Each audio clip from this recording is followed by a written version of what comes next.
Halo teman-teman semua, selamat pagi. Di sini saya yang bernama Alexander Setinjak.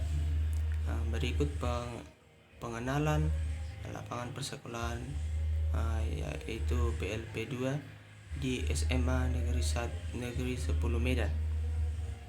Dengan saya Alexander Setinjak. Nah, adapun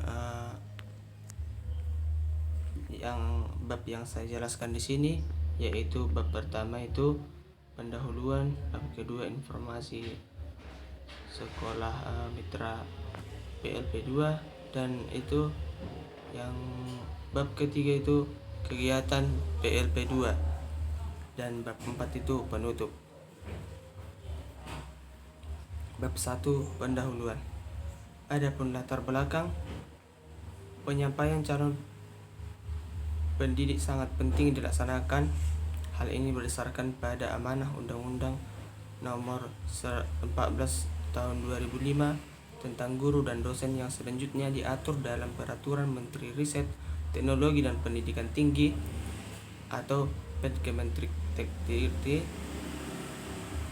Nomor 55 Tahun 2017 tentang Standar Pendidikan Guru atau SNDikbud. Dan pendidikan guru sebagainya dijelaskan dalam SNDikbud meliputi program sarjana pendidikan dan program pendidikan profesi guru. Hal ini sesuai dengan SNDikbud pasal 1 ayat 4 dan pasal 5 Lembaga Undang Nomor 14 Tahun 2005 tentang guru dan dosen. Pasal 1 ayat 14 adalah perguruan tinggi yang bertugas pendidikan formal, pendidikan dasar atau pendidikan menengah, serta untuk menyelenggarakan dan mengembangkan ilmu pendidikan dan non-kependidikan. Implikasi berbagai peraturan perundangan yang terkait dengan guru dan pendidikan adalah kurikulum. Untuk penyajian guru profesional yaitu kurikulum pendidikan, program sarjana pendidikan,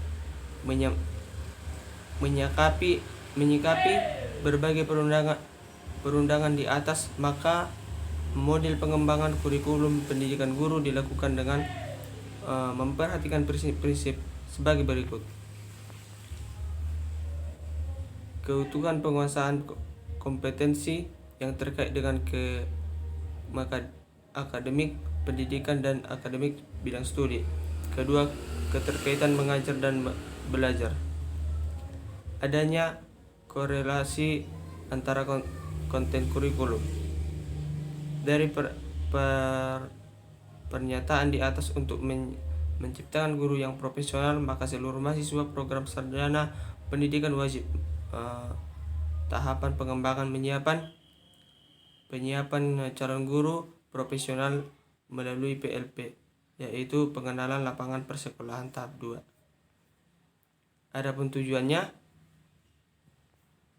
setelah mengikuti kegiatan PLP 2, para mahasiswa diharapkan dapat memantapkan kompetensi akademik pendidikan di bidang studi yang disertai dengan kemampuan berpikir kritis dan kemampuan berpikir tingkat tinggi melalui kegiatan berikut: menelaah kurikulum dan pangkat pembelajaran yang digunakan guru, menelaah strategi pembelajaran yang digunakan guru, menelaah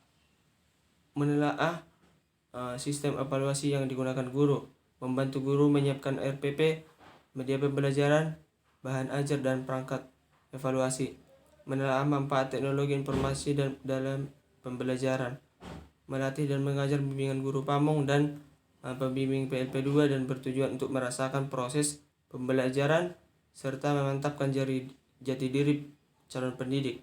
Pelaksanaan tugas-tugas mendampingi peserta didik dan kegiatan ekstrakurikuler, membantu guru dalam melaksanakan tugas-tugas pekerjaan administrasi guru. Nah, adapun bab 2 informasi sekolah mitra PLP 2. Visi dan misi. Visi menunjukkan sumber daya manusia yang berprestasi dan berkarakter sesuai dengan tujuan pendidikan nasional. Adapun misi sekolah, meningkatkan ketakwaan kepada Tuhan Yang Maha Esa, meningkatkan rasa kebangsaan dan nasionalisme. 3. Mengembangkan seni budaya lokal dan nasional. Keempat, meningkatkan pengetahuan dan perilaku yang berwawasan lingkungan, melaksanakan pendidikan dan pembelajaran, bimbingan dan konseling, serta layanan. Keenam, administrasi secara efektif dan efisien, profesional, akuntabel, dan berdaya saing yang berbasis teknologi informasi komunikasi. Adapun tujuan dari visi dan misi: meningkatkan mutu sekolah yang ditandai dengan meningkatkan peserta didik yang lulus dengan standar kompetensi tinggi. Kedua, meningkatkan jumlah siswa yang dapat menunjukkan pendidikan ke perguruan tinggi. Ketiga, meningkatkan kegiatan ekstrakurikuler unggulan yang sesuai dengan kompetensi dan minat peserta didik. Keempat, meningkatkan keterampilan bagi peserta didik yang tidak melanjutkan perguruan tinggi. Kelima, meningkatkan profesional tenaga pendidik dan kependidikan sesuai dengan tuntunan program pembelajaran yang berkualitas. Enam, meningkatkan pemenuhan kebutuhan sarana dan prasarana program pendidikan untuk mendukung kegiatan belajar mengajar dan hasil peserta didik. Organisasi sekolah. Mengenai organisasi sekolah yang ada pada SMA Negeri 10 Medan yang sudah ada, yaitu Paskibraka, Pramuka, Palang Merah Remaja atau PMR, dan paduan suara. OSIS di SMA Negeri 10 Medan bertujuan untuk meningkatkan generasi penerus yang baik dan beriman, serta menghargai lingkungan hidup dan mengambil keputusan tepat.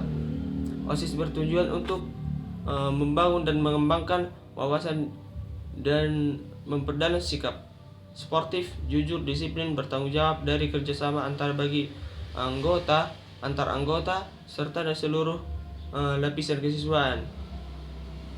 Pengurus OSIS di SMA Negeri 10 yang terdiri dari ketua, wakil ketua, sekretaris, bendahara, dan anggota.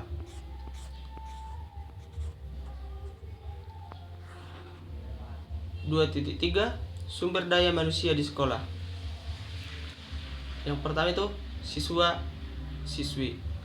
Jumlah siswi di SMA Negeri 10 tahun ajar 2021-2022 berjumlah 648 siswa, yaitu sebagai berikut.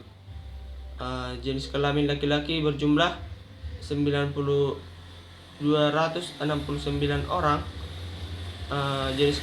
yang berjenis kelamin perempuan 345,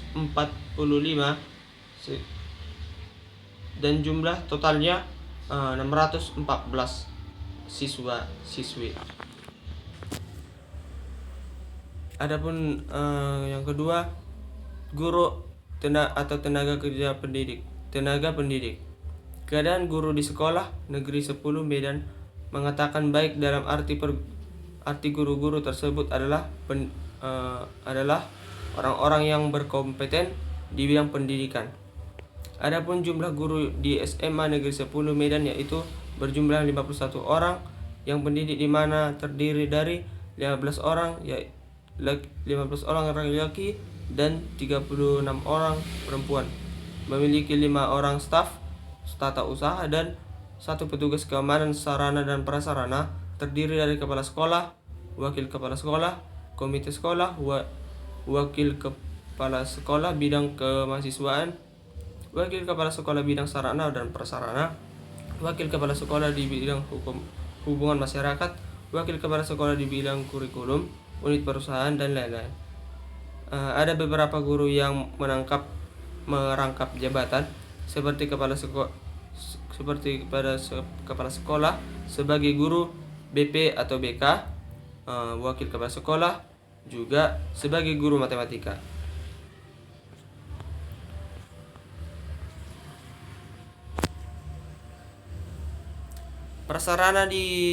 Adapun sarana dan prasarana di SMA Negeri 10 sebagai berikut. Infrastruktur laboratorium. Deskripsinya, sebagai deskripsinya yaitu ada 2 laboratorium, yaitu laboratorium komputer dan laboratorium sains. Untuk laboratorium IPA, media di laboratorium seperti alat dan bahan masih kurang lengkap, dan alat peraga sering digunakan dalam pembelajaran biologi yang masih sering rusak. Kedua itu perpustakaan. Buku-buku di perpustakaan sekolah ini berasal dari dana bantuan operasional sekolah atau BOS. Ketiga, musola. Lokasi masjid dekat dengan pintu piket. Musola dipersiapkan dengan baik seiring digunakan untuk kegiatan keagamaan atau seperti sholat uda dan zuhur.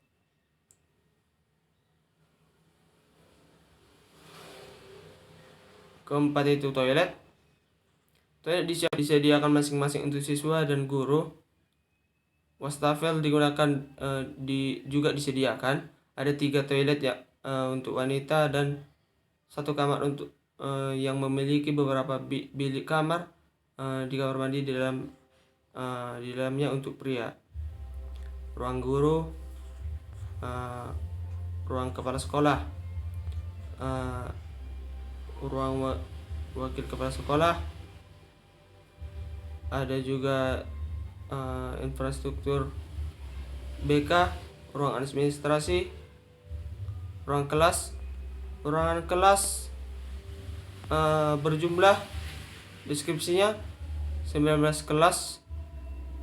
Adapun 10 IPA 3 kelas, 10 IPS 3 kelas, 11 IPA 3 kelas, 11 IPA 3 kelas, 11 IPA IPS maksud saya 3 kelas, 12 IPA 4 kelas, 12 IPS 3 kelas. Rata-rata siswa 30 sampai 35 siswa. Dengan ruang kelas yang kurang luas dan jumlah siswa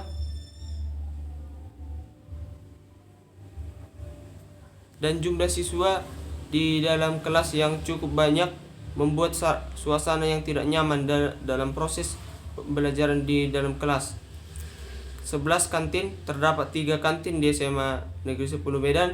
Salah satunya kantin memiliki ruang yang luas dilengkapi dengan kursi dan 1 meja besar. UKS atau unit kesehatan sekolah. Di dalam ruangan UKS ada 1 buah tempat tidur dengan 2 matras, salah satunya sebagai cadangan.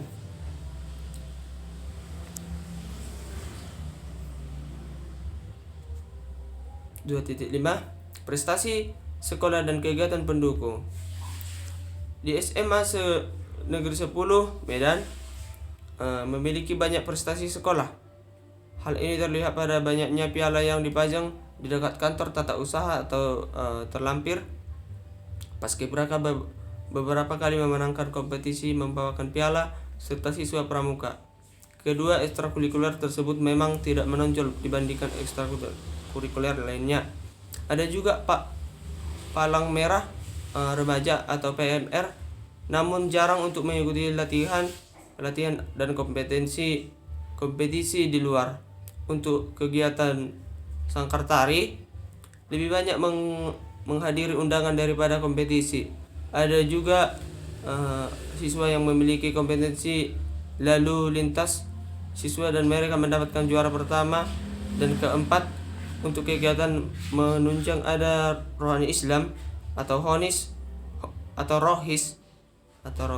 secara Natal di bulan Desember setiap tahun, acara hari Paskah, dan juga kegiatan belajar Alkitab atau PA. Adapun bab 3 hasil kegiatan PLP 2.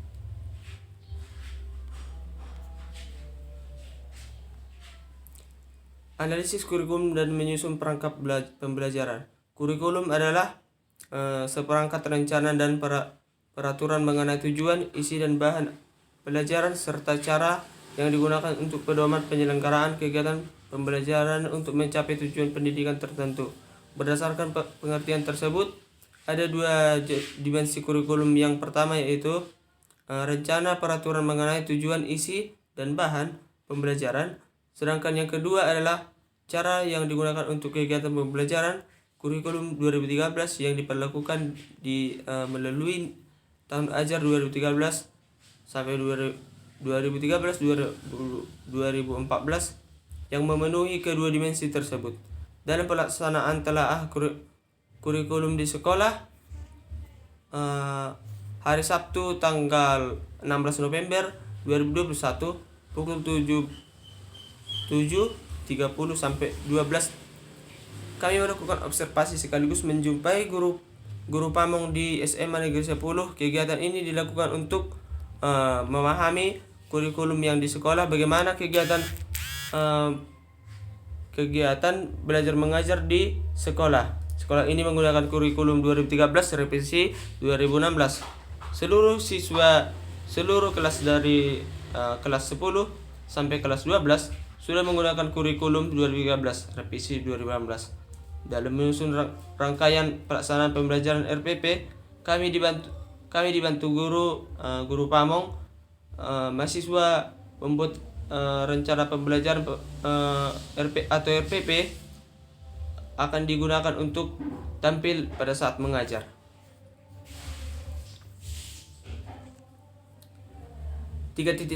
Analisis kurikulum dan penyusunan perangkat pembelajaran. RPP yang sudah dibuat dikonsultasikan kepada guru pamong untuk dievaluasi. Dengan proses evaluasi RPP yang telah dibuat mendapatkan masukan dan perbaikan dari guru pamong untuk diperbaiki, sehingga mahasiswa tidak membuat rencana pelaksanaan pembelajaran RPP yang baik dan sesuai dengan sistematika pembuatan rencana pelaksanaan pembelajaran antar PP. Pembuatan perangkat pembelajaran disesuaikan dengan kurikulum yang berlaku. Guru memberikan berbagai informasi dan memasukkan di bagian awal dan pembuka pembelajaran, sehingga terjadi perbaikan pada saat merancang rencana pembelajaran. Ada langkah-langkah pembuatan RPP adalah: yang ke-1 itu penulisan identitas mata pelajaran yang meliputi yang bagian A, satuan pendidikan, kelas dan juga semester, mata pelajaran dan juga tema pembelajaran, alokasi waktu, jumlah pertemuan. Yang kedua itu menuliskan kompetensi inti, menuliskan kompetensi dasar, menuliskan indikator yang dicapai kompetensi yang dirumuskan, merumuskan tujuan pembelajaran, menuliskan materi ajar yang diajarkan, menentukan metode pendekatan pembelajaran, menentukan media dan alat pembelajaran, langkah-langkah pembelajaran. Yang ke-9, langkah-langkah pembelajaran, kegiatan pendahuluan yang harus ditulis di sini. Dalam langkah-langkahnya, kegiatan pendahuluan, kegiatan inti, kegiatan tertutup, penilaian sikap, penilaian pengetahuan, penilaian keterampilan. Adapun mengajar terbimbing dengan dosen dan guru pamong. Pelaksanaan terbimbing dilaksanakan di SMA Negeri 10 pada tanggal 14 November Oktober sampai 27 November 2021 sesuai dengan jadwal yang terlampir dengan ketentuan sebagai berikut. Praktik mengajar terbimbing dilaksanakan dari kelas yang diberikan guru pamong.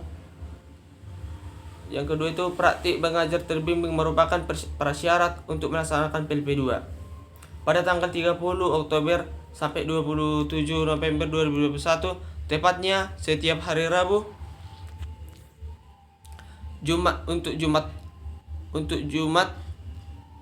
dan Sabtu untuk jadwal mengajar daring.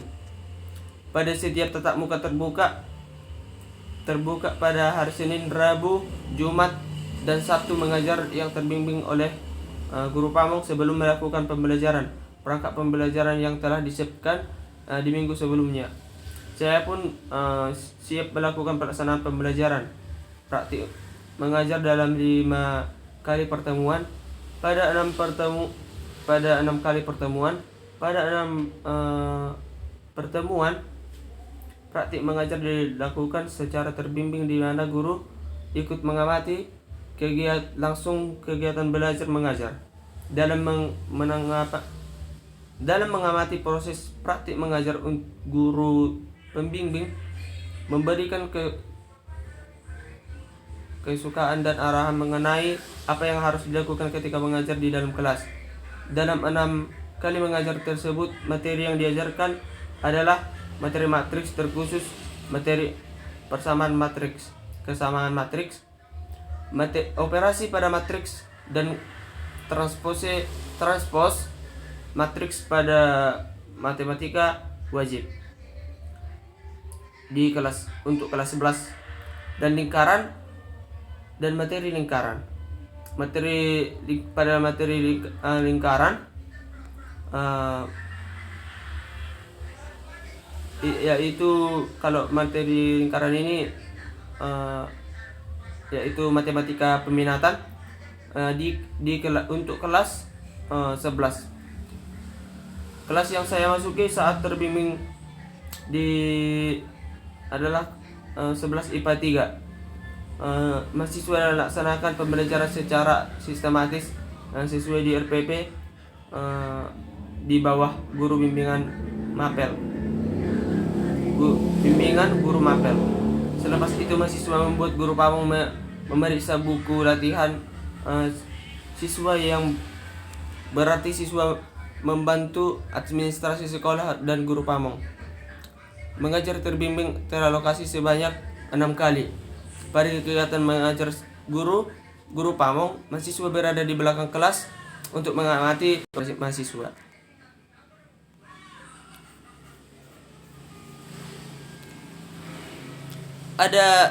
Adapun bagian 3.3 kegiatan kokurikuler dan ekstrakurikuler. Kegiatan kokurikuler dan ekstrakurikuler merupakan hal yang penting dalam pembelajaran PLP 2. Dalam pembelajaran di sekolah, sama halnya dengan pembelajaran di dalam kelas. Dalam kegiatan kokurikuler dan ekstrakurikuler, siswa bisa mengembangkan bakat, hobi, dan hal yang mereka suka. Namun kegiatan ekstrakurikuler di masa pandemi seperti ini masih belum aktif atau ditiadakan untuk sementara. Hal ini dilakukan untuk meminimalisir interaksi siswa yang mungkin bisa menjadi penyebab penyebaran virus COVID-19 di SMA Negeri 10 Medan untuk menggelar COVID-19. Di SMA Negeri 10 Medan sudah menggelar pembelajaran tatap muka walaupun sistem satu kelas dibagi dengan 2 gelombang agar siswa bisa melaksanakan protokol kesehatan terutama di bidang distancing, terutama social distancing. Walaupun demikian, kegiatan kokurikuler dan ekstrakurikuler belum diperoleh untuk kebaikan sekolah, kebaikan bersama.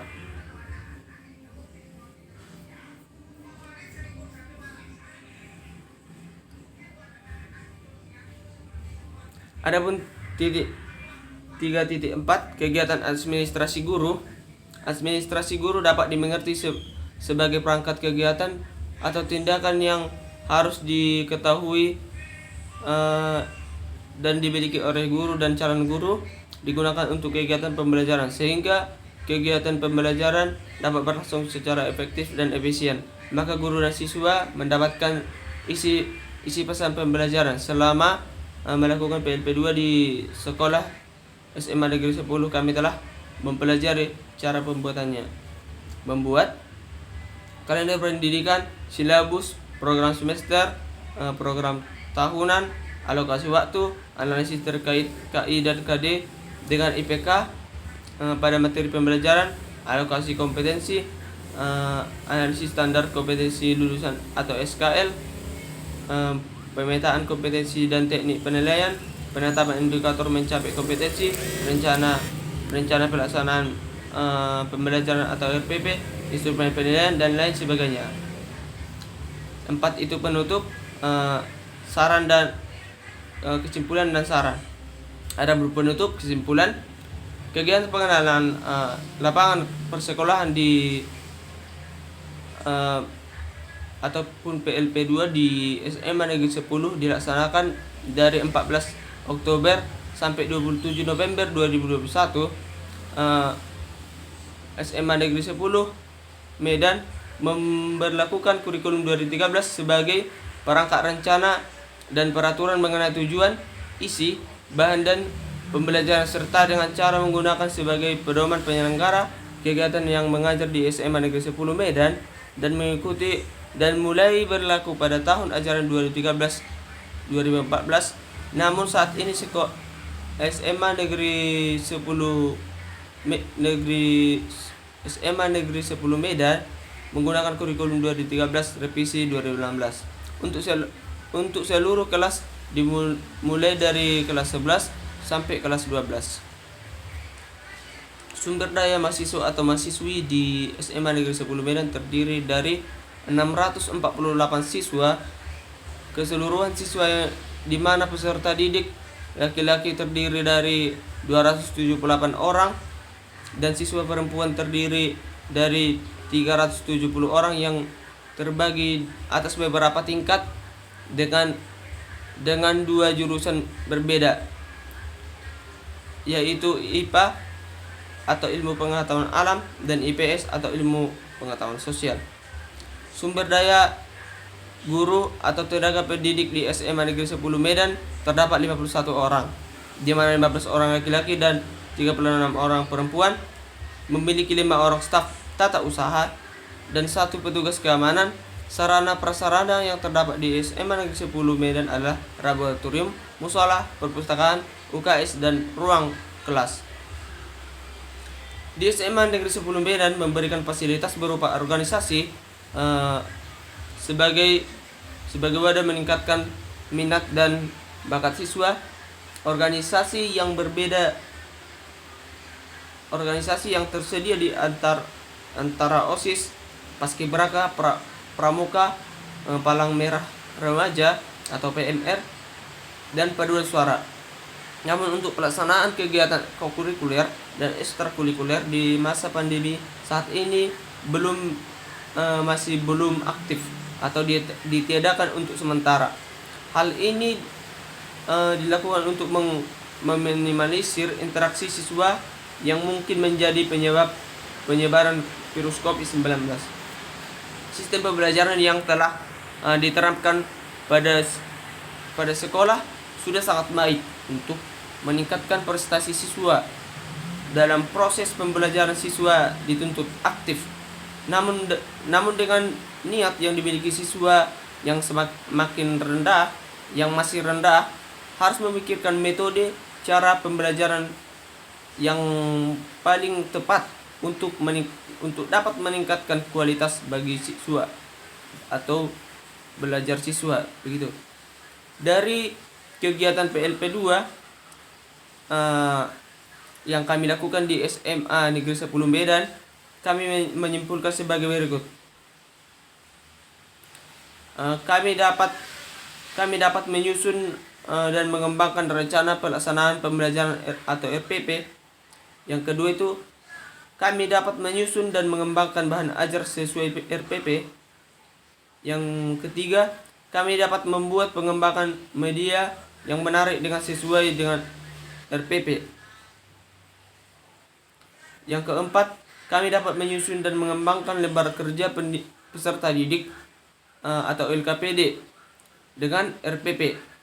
Dan yang kelima, kami dapat menyusun alat evaluasi sesuai dengan tujuan. Dan dari kegiatan mengajar terbimbing ini, kami mendapat banyak manfaat. Di antaranya adalah menambah banyak pengalaman, mengetahui bagaimana cara mengajar dengan baik, serta mengetahui cara pendekatan terhadap peserta didik dengan sesuai karakternya masing-masing. Nah, ada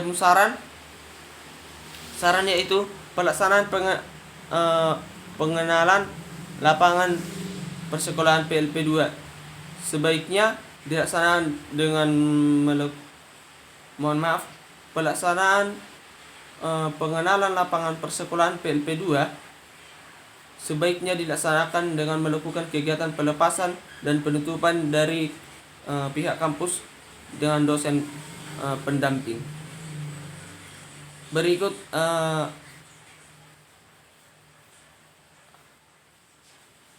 hasil presentasi saya. Jikalau ada kata-kata yang kurang berkenan di hati Anda, mohon dimaafkan. Terima kasih.